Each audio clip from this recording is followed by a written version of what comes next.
Imagine holding your dying sister's hand as she whispers her final secret or hidden journal that reveals her own husband murdered her for money and a new life with his mistress. The grief turns to rage, and one woman's quiet, calculated revenge brings him to his knees. This story of betrayal, loss, and unbreakable sisterly love will grip your emotions from start to finish. You won't be able to stop listening until justice is served. Hello everyone, around the world, men and women from all walks of life. My name is Margaret, and I'm sitting here in my cozy armchair, surrounded by faded family photos, finally ready to share a story that's haunted me for years. It's a story raw with pain, burning with betrayal, and ultimately satisfying with the sweetest kind of revenge. This isn't just my tale.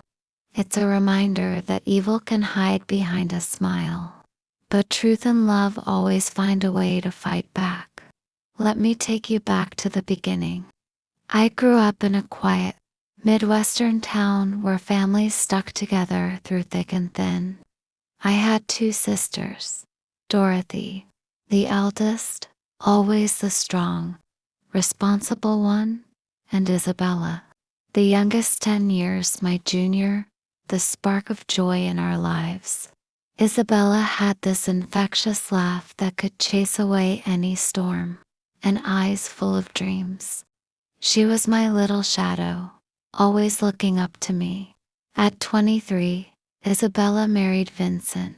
He seemed perfect at first all, charismatic, a successful financial advisor with grand promises. Our family welcomed him warmly. Soon, they had a beautiful daughter, Rose, who became Isabella's entire world. Rose was just 5 when the cracks started showing. It began subtly. Isabella would call me in the middle of the night, her voice shaky. "Margaret, Vincent's been distant," she'd say. "He's hiding his phone, coming home late." I'd comfort her, blaming work stress or the challenges of raising a young child. But something felt off. Vincent had this controlling gaze that made you feel uneasy, like he was always calculating. Then, on a stormy afternoon, everything shattered. I received a call from the hospital. Isabella had been in a horrific car accident. Her car plunged into a ravine. They said she likely fell asleep at the wheel, but she was pronounced dead on arrival. My vibrant, careful sister gone at 33, I collapsed in agony, the kind that rips your soul apart. The funeral was heartbreaking, rain pouring as if heaven itself mourned. Vincent stood there, composed, holding little Rose's hand, accepting sympathies like the perfect widower. He spoke of his undying love for Isabella. Dorothy and I held each other, sobbing, but doubt not at me. Isabella was the safest driver. She never took risks, especially alone. After the burial, during the gathering at their home, Rose pulled me aside. Her eyes were puffy from tears. "Aunt Margaret," she whispered, using my special nickname. "Mommy told me if anything bad happens, give you her hidden journal." My heart pounded. "Where is it, sweetheart?" She led me to Isabella's bedside drawer, concealed under clothes. It was a worn leather journal. Vincent was occupied with guests, so I tucked it away. That night, alone, I opened it and the truth poured out like poison. The early pages were sweet, roses, milestones, dreams of family vacations, but later entries darkened.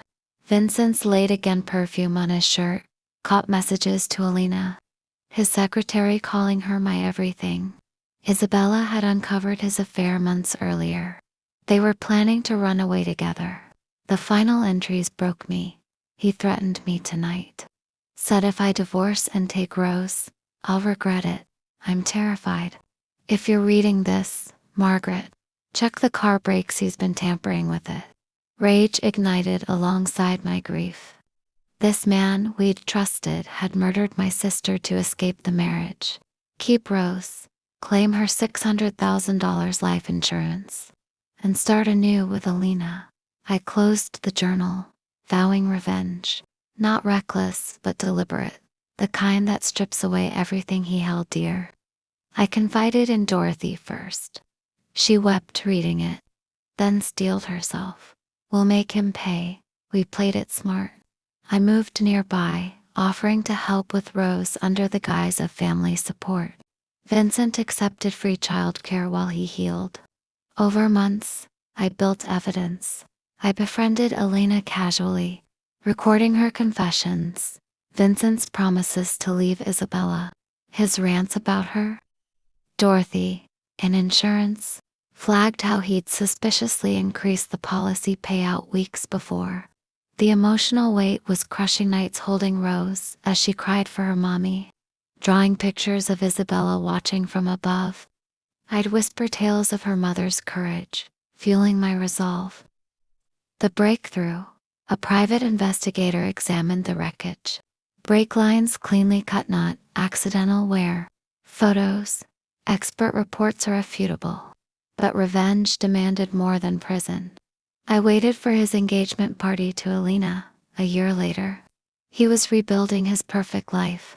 I arrived uninvited, journal in hand. During toasts, I stood, before celebrating. Hear about my sister Isabella. Silence fell. I read damning excerpts of fair threats. Then projected break evidence. Chaos erupted. Alina fled in horror. Guests recoiled. Vincent screamed denials, but I'd alerted media. Headlines exploded overnight. Police arrested him. The trial was grueling. I testified through tears. Convicted of murder, he got life. His empire crumbled, business ruined, friends gone, Alina vanished. Yet the deepest revenge was personal. His pleading prison letters went unanswered. I raised Rose, filling her life with Isabella's love. Dorothy and I founded a support group for abused women, turning pain into empowerment. Today, watching Rose thrive, I feel peace.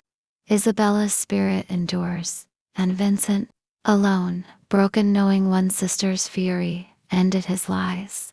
This is the power of love turned to justice. If this story of heartbreak and triumphant revenge moved you, smash that like button. Subscribe for more gripping real-life inspired tales of betrayal and justice. And comment below, what's the most powerful revenge story you've ever heard? Share with our worldwide family, men and women everywhere, and let's inspire each other. Hit the bell for notifications. You don't want to miss the next emotional roller coaster.